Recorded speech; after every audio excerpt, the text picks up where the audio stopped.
się ośmielało stawiać to pytanie. Poszukiwanie planet niedawno było tylko szalonym hobby astronomów. Ostatnio odnaleziono setki takich światów. Czy mogą być siedliskiem życia? Na razie głównie odkrywamy skrajnie niebezpieczne planety. Zanim zdołalibyśmy się tam rozejrzeć, obrócilibyśmy się w popiół. Ale niektóre planety są bardziej obiecujące. Wiąże wielkie nadzieje z GJ 436b. Czy niebawem odkryjemy drugą Ziemię? Nadal nie wiemy, czy nasza Ziemia jest typową planetą, czy wyjątkiem jedynym na miliard. W tym odcinku najnowocześniejsza technika, dziwne światy, okrutna pogoda i nieznane planety wszechświata. Kosmos. Tajemnice wszechświata. Planety pozasłoneczne. W poszukiwaniu drugiej Ziemi. W gwiazdozbiorze Pegaza, 50 lat świetlnych od Ziemi, krąży ogromna planeta. Jest gorącym gazowym olbrzymem. Ma masę nieco mniejszą od Jowisza i obiega swoją gwiazdę w nieco ponad 4 doby. Nazywa się 51 Pegasi b. Odkryto ją w 1995 roku jako pierwszą planetę pozasłoneczną. Był to wielki skok w astronomii, ale tylko mały krok na drodze do znalezienia planety podobnej do naszej. Odtąd badacze żmudnie szukają drugiej Ziemi. Musimy określić, czy nasza Ziemia wpisuje się w standardy wszechświata i czy znajdziemy podobne do niej planety. Niestety ciała tego typu trudno wykryć. To tylko niewielkie skały odbijające mało światła. Czy planety podobne do Ziemi mogą być powtarzalnym tworem we wszechświecie? Nawet jeśli obiegają zaledwie co setną gwiazdę, to miliardy globów czekają na odkrycie. Jesteśmy niemal pewni, że we wszechświecie istnieje wiele skalistych planet, ale w jakim stopniu przypominają Ziemię? Nadal nie wiadomo, czy nasza planeta jest jedyna w swoim rodzaju. To bardzo trudne, ale fundamentalne pytanie.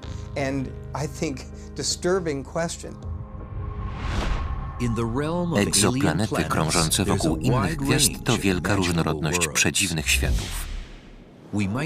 Możemy znaleźć planety bez lądów, całe zalane oceanem, lodowate krainy, inne w typie marsjańskim, ale z grubą atmosferą wytworzoną przez wulkany, a nawet planety, nad którymi świecą dwa słońca. Może znajdą się planety nadające się dla ludzi albo zabójcze dla nas, lecz zamieszkane przez niezwykłe stworzenia. Najważniejszy wniosek z obserwacji planet brzmi, że są bardziej różnorodne, niż mogliśmy to sobie wyobrazić. Odnalezienie choćby jednej planety podobnej do Ziemi oznaczałoby, że w kosmosie jest ich mnóstwo. A więc i życie musi być wszechobecne.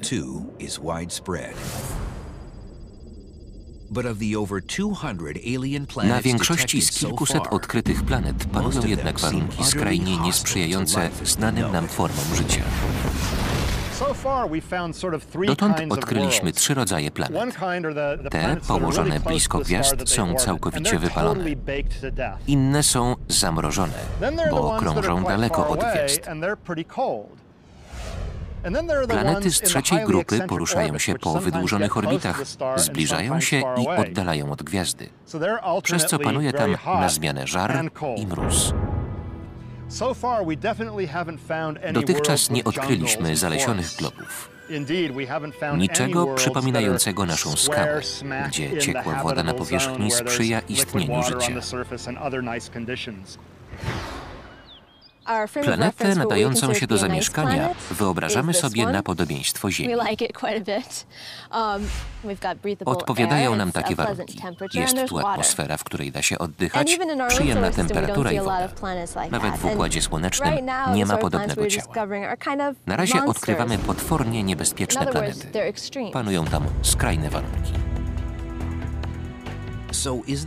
Czy Ziemia o skalistej powierzchni, pokryta oceanami i zamieszkana przez niezliczone organizmy jest zatem osobliwością na skalę wszechświata? Odkrywcy pierwszych planet poza Układem Słonecznym nie odpowiedzieli na to pytanie, ale pokazali, że poszukiwania mają sens. Choć przypuszcza się, że w kosmosie krąży wiele planet, obecne przyrządy nie pozwalają ich zaobserwować. A jeszcze kilkadziesiąt lat temu poszukiwaczy planet pozasłonecznych traktowano na równi z ufologami.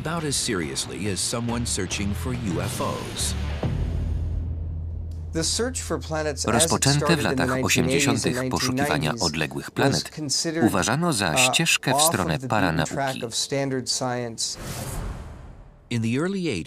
Na początku lat 80. Jeff Marcy znalazł się w ślepym zaułku, gdy badał pola magnetyczne gwiazd. Nie był pewien, czy może uważać się za naukowca. Poszukiwaniem egzoplanet zająłem się pełen obaw, że moja kariera dobiegła końca. Myślałem, że nic już nie osiągnę. Skoro miałem polec, to z rozmachem. Zająłem się dziedziną, którą uznano za pozbawioną perspektyw. Zacząłem szukać planet wokół innych gwiazd. Nikt nie wierzył, że cokolwiek znajdę.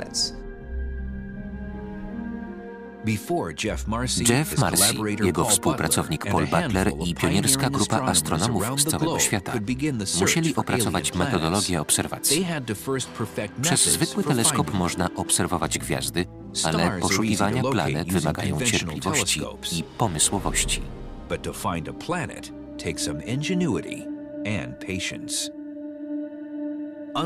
W przeciwieństwie do gwiazd macierzystych, planety są małe i wysyłają słabe światło. Nawet Jowisz, gigant z naszego Układu, ma w porównaniu do Słońca 1000 razy mniejszą masę i 10 miliardów razy mniejszą jasność. Trudno zrobić zdjęcie planety będącej blisko gwiazdy, bo w porównaniu z nią jest bardzo blada. Jaśniejący gigant przyćmiewa słabo świecącego satelitę. Oślepieni blaskiem gwiazd, poszukiwacze planet doszli do wniosku, że choć nie dostrzegą ich bezpośrednio, to mogą zaobserwować wpływ ich grawitacji. Samotne gwiazdy poruszają się jednostajnie, natomiast te, które mają planety, krążą wokół wspólnego środka masy Układu. Mówi się, że planeta obiega gwiazdę, ale to tylko uproszczenie.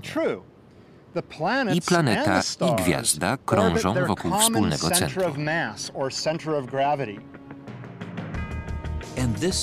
Jak na huśtawce, żeby dwa ciała osiągnęły równowagę, to masywniejsze musi poruszać się bliżej środka masy.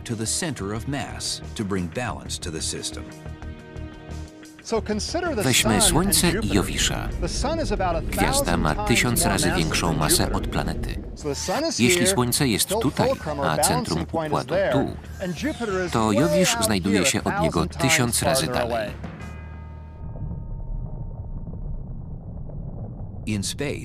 Planety krążą po wielkich orbitach wokół środka masy, a gwiazdy po niewielkich, ale wciąż zauważalnych. Mamy tu model planety obiegającej gwiazdę. Tak naprawdę oba ciała krążą wokół wspólnego środka masy. Planeta biegnie po wielkiej orbicie, a gwiazda po stosunkowo małej. W przeciwieństwie do planety, gwiazda ledwo się przemieszcza. Mam dość niezwykłe hobby jak na astronomkę. Uprawiam taniec brzucha i taniec z ogniem. Zakreślając krąg pochodniami, symuluję ruch planet. Płomienie na łańcuchu zachowują się jak satelita trzymany siłą grawitacji.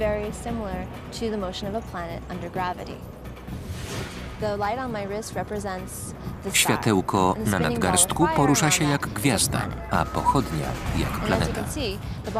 Kula ognia zakreśla wielkie koła, a nadgarstek małe wewnątrz płomiennej orbity. Takie nieznaczne ruchy pomagają astronomom odnaleźć planety odległych gwiazd. Ale i to na nic by się zdało, gdyby nie efekt Dopplera.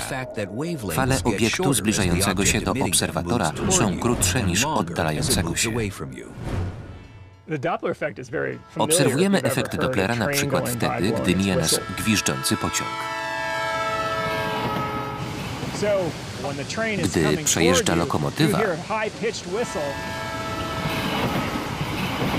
tonacja sygnału opada,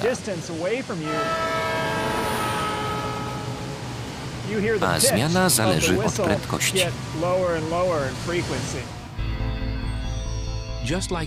Podobnie jak fale dźwiękowe, światło też zmienia częstotliwość, zależnie od tego, czy jego źródło leci w stronę obserwatora, czy w przeciwną. Gdy obiekt się zbliża, barwa przesuwa się ku błękitowi. Gdy się oddala, ku czerwieni.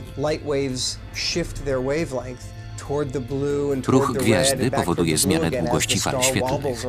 Są na przemian bardziej niebieskie i czerwone. Wahania są nieznaczne, ale to wystarczy, żeby aparatura wykryła zmianę długości fal. Stąd można wysnuć wniosek, że planety wywołują ruch obiegowy gwiazd.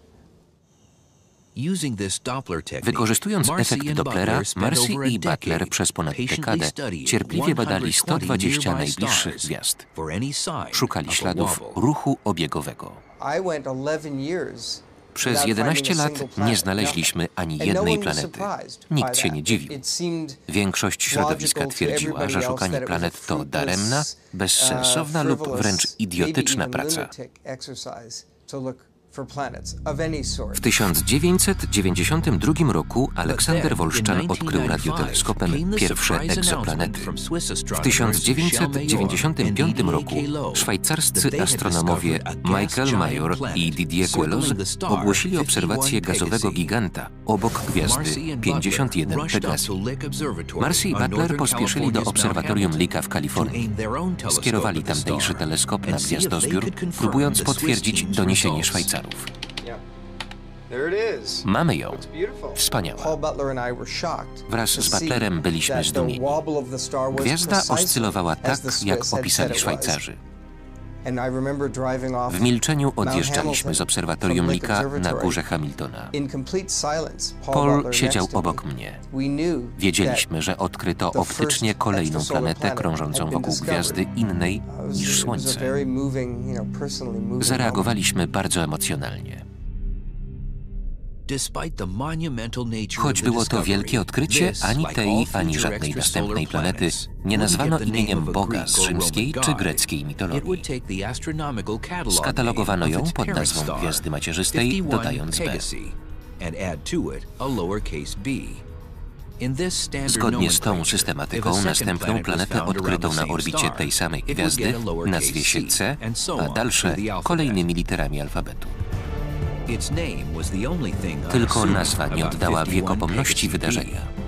Odkrycie 51 Pegasi B zrewolucjonizowało nasze pojęcie o planetach.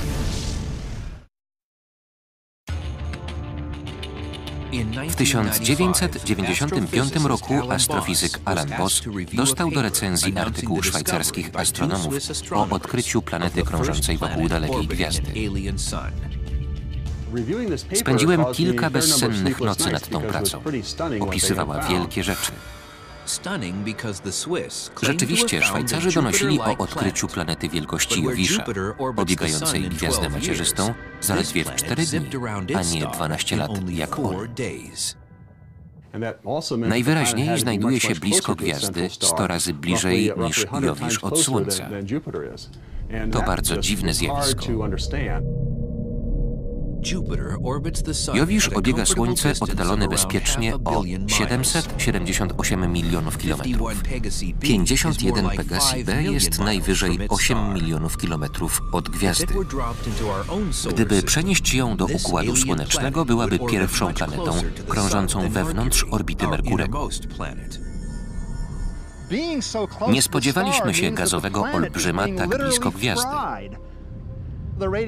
Natężenie promieniowania jest znacznie większe niż w okolicach Ziemi, bezpiecznie oddalonej od Słońca. Byliśmy zaskoczeni odkryciem. Ta planeta nie mogła tam powstać. Astronomowie wykluczają taką możliwość.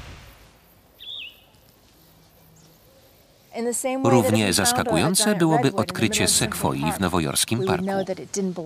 Byłoby jasne, że sama tam nie wyrosła. Należy zadać pytanie, jak tam trafiła. Astronomów fascynuje pochodzenie gigantycznych planet. 51 Pegasi B to nie wybryk natury. Jest pierwszym z gorących jowiszów, których dziesiątki odkryto niewiarygodnie blisko gwiazd. Niewiarygodnie, bo w sprzeczności z uznaną teorią powstawania planet gazowych. Według niej z pyłu i lodu otaczającego młodą gwiazdę tworzy się jądro. Następnie wokół niego następuje akrecja gazu.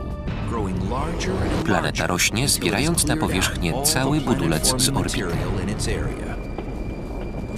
Proces może zajść jedynie daleko od gwiazdy, gdzie jest dość zimno, by powstawał lód.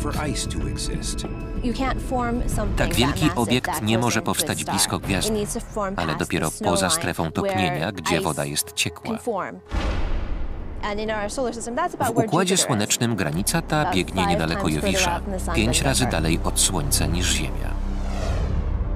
Jakim cudem gazowy gigant 51 Pegasi B znalazł się tak blisko gwiazdy? Jak to czasem bywa, obudziłem się w środku nocy i doznałem olśnienia. Pomyślałem, że gigant przemieszczał się od miejsca narodzin w kierunku gwiazdy. Teraz już wiemy, że proces tworzenia się planety jest chaotyczny i wszystko się może zdarzyć.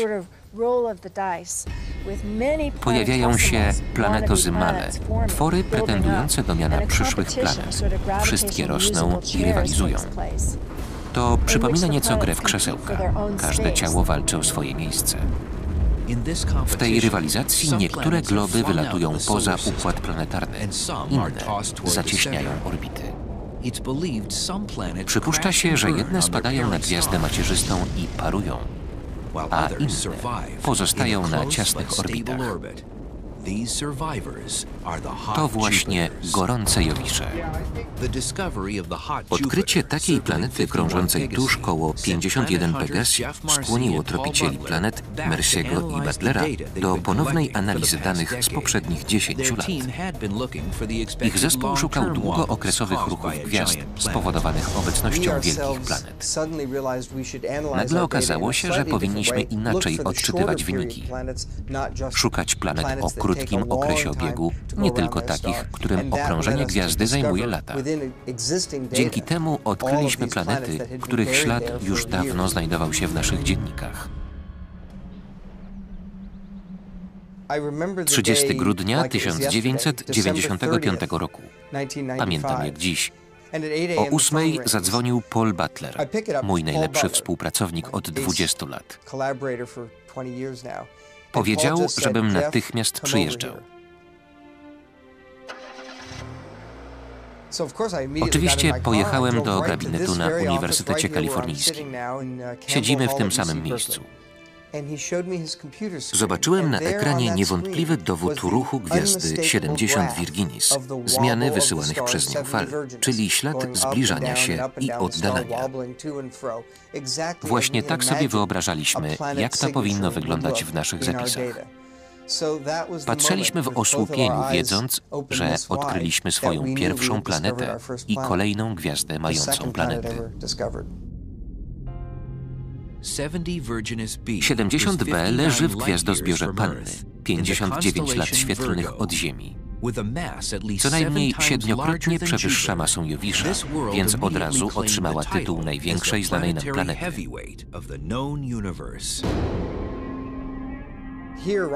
Naszym oczom ukazał się obiekt 7, może 10 razy większy od Jowisza. Przekonaliśmy się, że natura stworzyła planety większe niż rekordziści Układu Słonecznego. 70 Virginis B nie zaliczono do gorących Jowiszów. Zapoczątkowała nową klasę olbrzymów ekscentrycznych, wielkich planet poruszających się po wydłużonej orbicie. Jej odległość od gwiazdy macierzystej zmienia się podczas obiegu od 50 do 100 milionów kilometrów. Ta cecha jest niezwykła. Jako dzieci uczyliśmy się, że planety krążą wokół Słońca niemalże po okręgach. Dlaczego więc ta porusza się po dziwnej, wyciągniętej elipsie? Planety krążące wokół odległych gwiazd zmieniły przypuszczenia co do ich natury. Odkrycia następnego dziesięciolecia dowiodły, że wydłużone orbity są we wszechświecie typowe, a to orbity kołowe znane z Układu Słonecznego są rzadkością.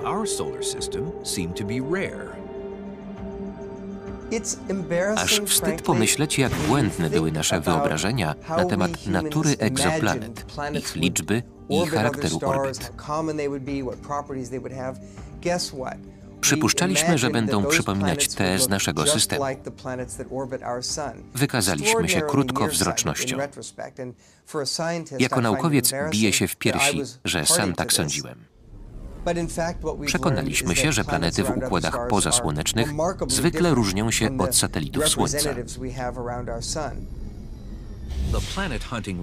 W latach 90. rozpoczął się na dobre sezon polowań na nowe planety. Obalono mit, że są we wszechświecie tworem rzadkim. Katalog planet wypełnia się coraz szybciej. Astronomowie badają właściwości kilkuset nowych obiektów. Wykorzystanie efektu Dopplera pozwoliło Marsiemu i innym astronomom oszacować masę odkrytych ciał, ale nie dało żadnych przesłanek na temat ich wielkości. Żeby zmierzyć wielkość odległej planety, trzeba więcej szczęścia. Jej orbita musi przebiegać między gwiazdą a Ziemią. To zjawisko nazywa się tranzytem, czyli przejściem. Obliczając, jaka część gwiazdy jest zasłonięta planetą, astronomowie mogą oszacować wielkość satelity. Jesienią 2007 roku badacze obserwowali ruch gorącego Jowisza TRES-4 wokół gwiazdy macierzystej. Wiedzieli, że ma masę zbliżoną do naszego Jowisza, więc przypuszczali, że nie będzie od niego odbiegać rozmiarem. Czekała ich niespodzianka. TRES-4 okazał się prawie dwukrotnie większy niż piąta planeta od Słońca. Okazał się największą znaną planetą, wyrośniętym kuzynem Jowisza. Poza Układem Słonecznym nie brakuje przerośniętych planet. Sądzę, że za niezwykłą wielkość TRES-4 odpowiada wewnętrzne źródło ciepła, dzięki któremu rośnie ciśnienie w środku planety, co zwiększa jej średnicę. Przypomina to zjawiska w kotle parowozu.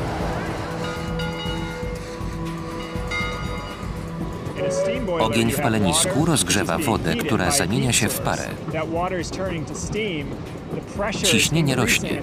Napór pary porusza tłoki maszyny.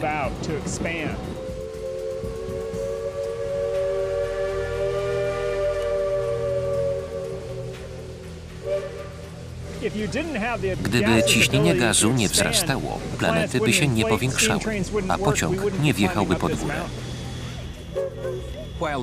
Wewnętrzne źródło energii formuje wielkie gorące Jowisze. Dzieją się na nich dziwne rzeczy.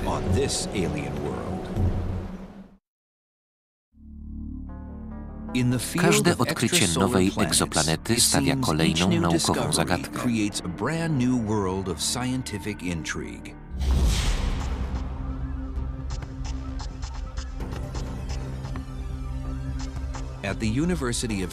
Planetolog z Uniwersytetu Arizony Adam Showman bada pogodę na odległych globach.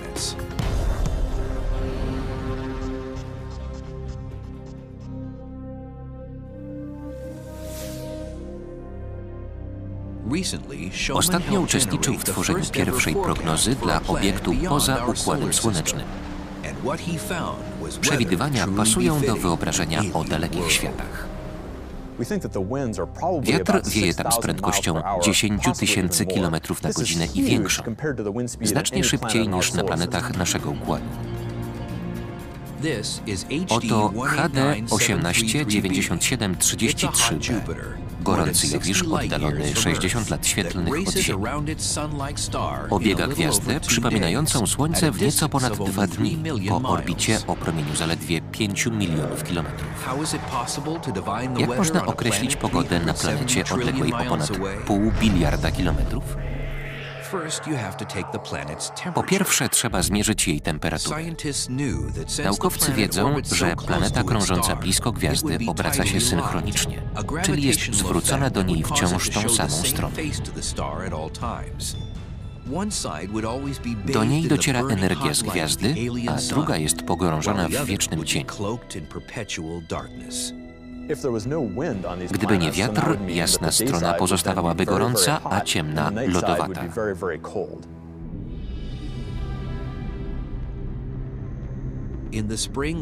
Wiosną 2007 roku planetę zbadano kosmicznym teleskopem Spitzera.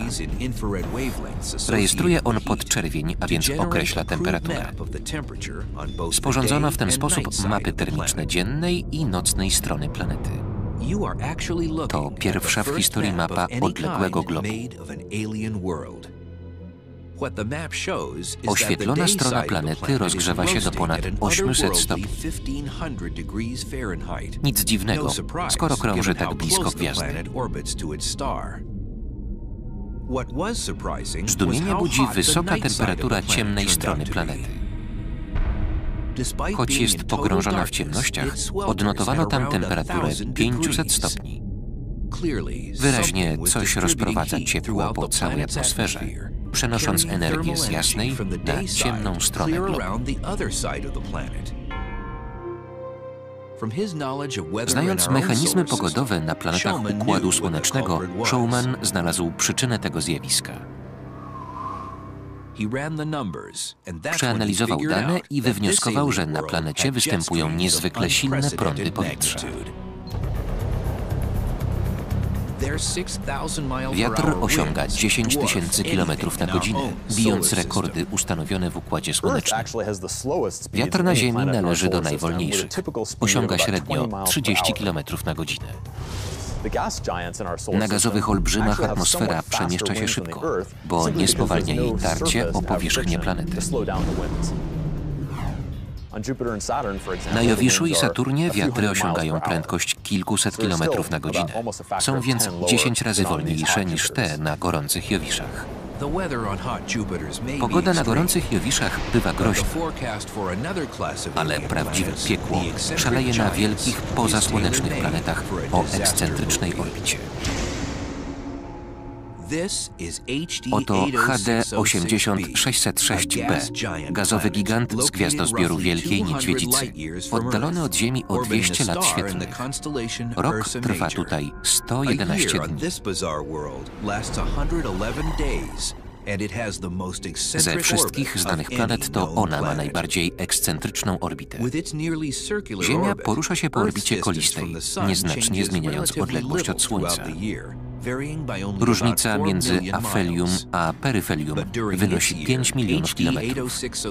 Obiegając swą gwiazdę, HD 80606b zbliża się do niej na 5 milionów kilometrów i oddala na 125 milionów. Różnica jest 25-krotna. Nienormalna orbita gwarantuje szaloną pogodę. W ciągu kilku godzin planeta rozgrzewa się o setki stopni. W efekcie powstają gwałtowne burze. W miarę zbliżania się do gwiazdy, tarcza słoneczna pokrywa coraz większą część nieba.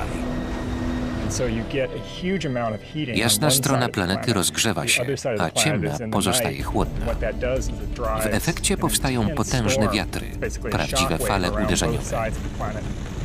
Mają prędkość naddźwiękowego samolotu.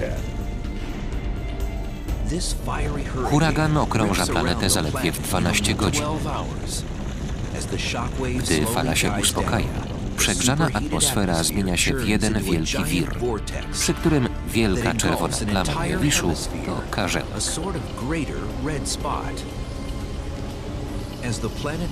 Gdy planeta oddala się od gwiazdy i schładza, cyklon traci energię i intensywność. Ale na ekscentrycznych olbrzymach spokój nigdy nie trwa długo. Co 111 dni pojawia się nowa fala uderzeniowa i gwałtowny cykl wraca do punktu wyjścia. W Układzie Słonecznym nie widuje się takich dziwów. Zanim zdołalibyśmy się tam rozejrzeć, obrócilibyśmy się w popiół.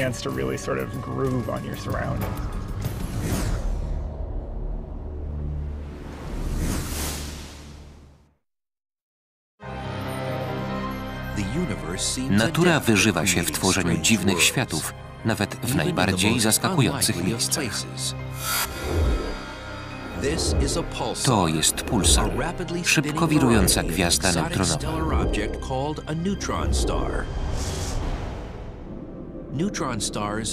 Gwiazdy neutronowe to pozostałości wybuchu supernowej, wielkiej gasnącej gwiazdy. Nikt nie przypuszczał, że wokół tak niebezpiecznego tworu mogą krążyć planety. Nawet w najśmielszych marzeniach nie sądziłem, że znajdziemy planety krążące wokół pulsarów i innych gwiazd neutronowych. W końcu gwiazdy neutronowe powstają w wybuchach supernowych, eksplozji całych gwiazd.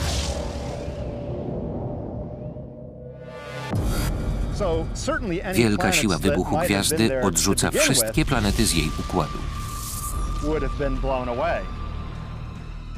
A jednak na początku lat 90. Aleksander Wolszczan i Dale Frail zaobserwowali przez radioteleskop w Arecibo dwie skaliste planety krążące 10 biliardów kilometrów od Ziemi. Było to jeszcze przed odkryciem 51 Pegasi B, więc laur odkrywcy pierwszej planety należy się polskiemu astronomowi. Ponieważ krążą wokół niezwykłych gwiazd, wielu astronomów zalicza planety pulsarów do osobnej kategorii ciał niebieskich. Planety krążące wokół pulsarów są niezwykłe. Mają małą masę, zbliżoną do masy Ziemi. Tworzą nadzwyczajną, wyjątkową grupę planet, znacznie odbiegającą od standardów. Uważa się, że większość planet powstała z tego samego dysku gazowo-pyłowego, co ich gwiazdy macierzyste. Satelity pulsarów narodziły się w odmienny sposób. Odkryte tam planety musiały powstać po wybuchu supernowej. Trudno w to uwierzyć, ponieważ eksplozja powinna odrzucić cały materiał z okolicy gwiazdy. Mimo to zostało na orbicie nieco budulca, z którego ukształtowały się planety. To niezwykłe zjawisko. Wątpię, żeby ktoś potrafił obecnie opisać ten proces. Choć planety okrążające pulsary uważa się za skaliste, raczej nie może na nich istnieć życie. Ludzie nie przeżyliby tam zbyt długo. Wirujący pulsar wysyła skupione wiązki naładowanych cząstek i intensywne strumienie promieniowania.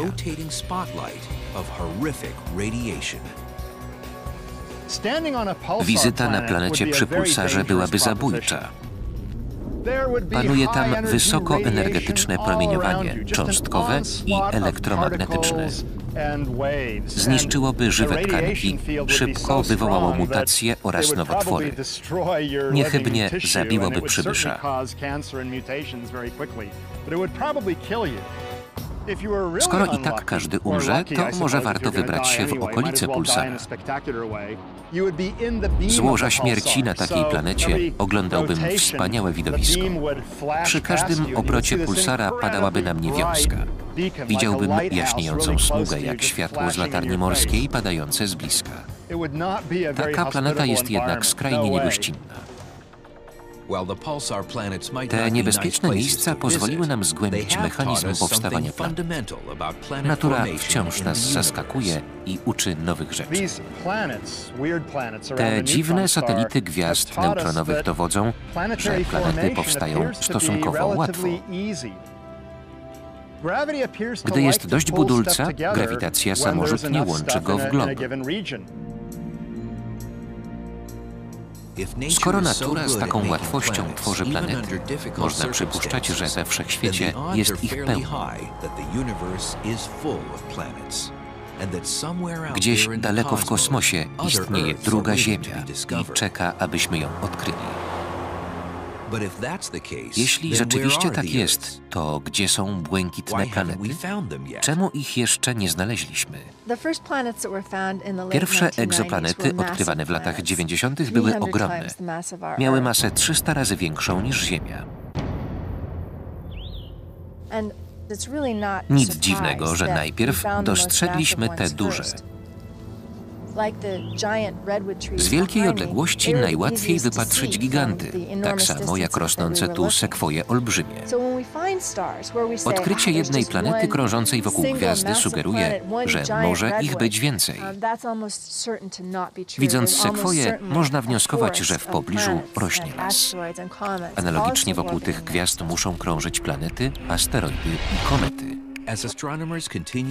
Bacznie obserwując odległe układy planetarne, astronomowie zbliżają się do odkrycia czegoś na kształt Ziemi.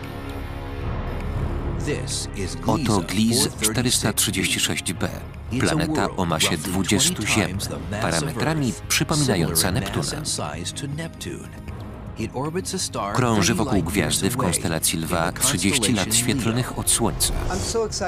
Wiąże wielkie nadzieje z GJ 436b. Jestem podekscytowany. To największe odkrycie od czasu 51 Pegasi b. Może jeszcze bardziej znamienne, bo jest tam woda. Marsiego najbardziej zainteresował fakt, że planeta ma gęstość 2,1 tony na metr sześcienny. Co to oznacza? To znamienna wartość. Każdy uczeń szkoły podstawowej wie, że woda ma gęstość dwukrotnie mniejszą. Z kolei ziemskie skały mają 2 razy większą gęstość.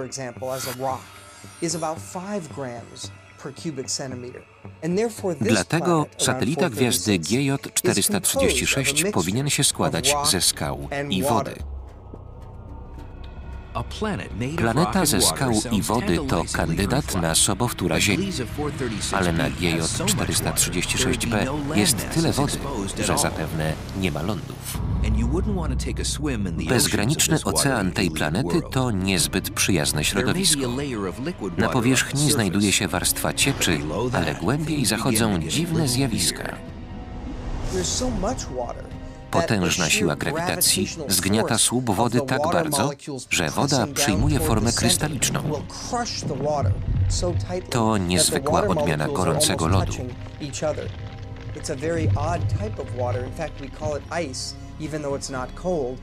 Kryształy wody powstają nie z powodu mrozu, tylko ciśnienia.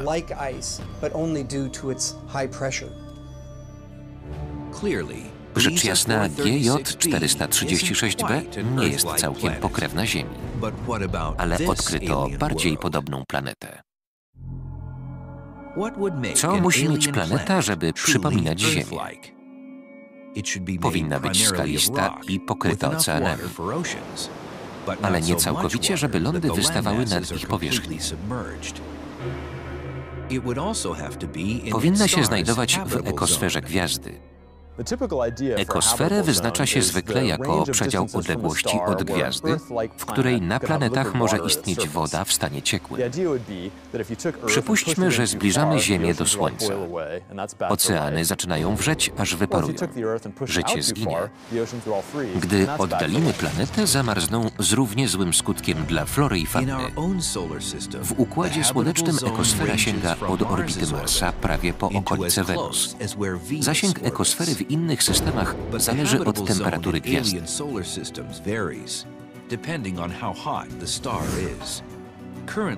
Naukowcy mają nadzieję odkryć planety przypominające Ziemię wokół stosunkowo chłodnych, ciemnych gwiazd, czerwonych karłów. Czerwone karły to wyjątkowe gwiazdy. W porównaniu ze Słońcem świecą 10 razy słabiej. To oznacza, że planety z ciekłą wodą krążą znacznie bliżej ich powierzchni.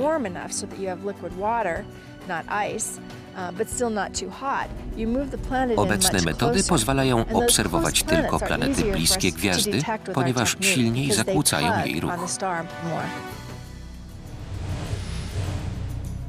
Wokół czerwonego karła Gliese 876 krążą przynajmniej 3 planety. Dwie są gazowymi gigantami, a najbliższa, Gliese 876d, jest 6 do 7 razy masywniejsza od Ziemi i należy do najmniejszych odkrytych planet. Znajduje się na granicy ekosfery swojej gwiazdy. Ta planeta okrąża swoją gwiazdę zaledwie w 46,5 godziny. Ponieważ czerwony karzeł świeci stosunkowo słabo, planeta mieści się w jego ekosferze. Być może w pewnej strefie globu, może po ciemnej stronie, panuje temperatura, przy której woda pozostaje w stanie płynnym. Nowo odkrytą planetę nazwano pierwszą superziemią. Ma 7-krotnie większą masę, więc nie bardzo różni się od naszej planety. Zachodzimy w głowę, czy jest skalista i czy ma gęstą atmosferę. Eksperci zaczęli już wątpić, czy to w ogóle jest wielka, skalista planeta. Podobnie jak Gliese 436b, może być całkowicie pokryta oceanem sprasowanej wody. Nazwa superziemia sugeruje, że jest w miarę podobna do naszej planety. Byłbym ostrożny. Może mieć pewne cechy naszej Ziemi, ale bardziej przypomina Neptuna.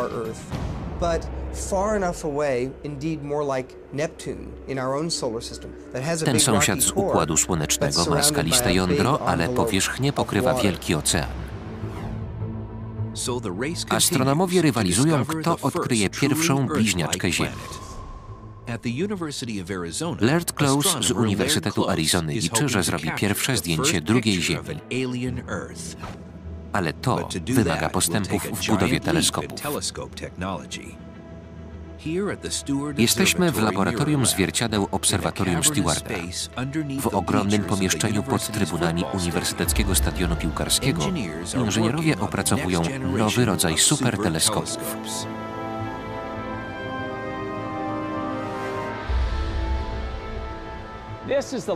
Oto największe zwierciadło w historii.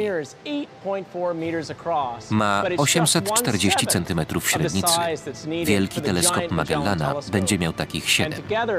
Dzięki nim powstaną wyraźne zdjęcia układów pozasłonecznych. Może ukaże się nam planeta podobna do naszej.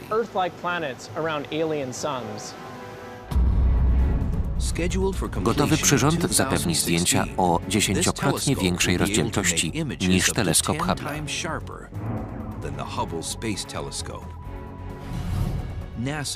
NASA i Europejska Agencja Kosmiczna przygotowują kilka projektów poszukiwania Ziemi 2 za pomocą teleskopów kosmicznych.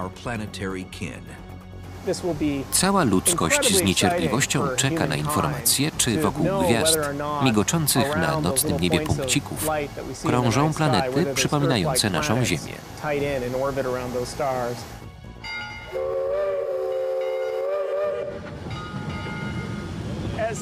W miarę postępu techniki odkryjemy planety coraz bardziej podobne do Ziemi. Być może na niektórych znajdziemy życie, a nawet lasy i kolej parową.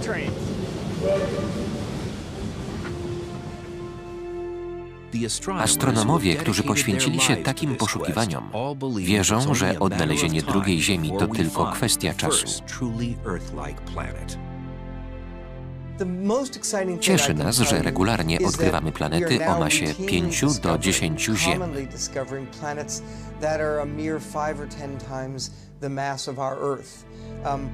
Wciąż jeszcze nie ma takiej planety jak nasza. Jednak coraz bardziej zbliżamy się do jej bliźniaczki. W końcu osiągniemy ten cel i znajdziemy życie na innej planecie w kosmosie. To będzie moment przełomowy w historii ludzkości. Nie należy się martwić, że jeszcze nie odkryliśmy planet podobnych do Ziemi. Trwają intensywne poszukiwania, więc za 10 lat powinno się udać.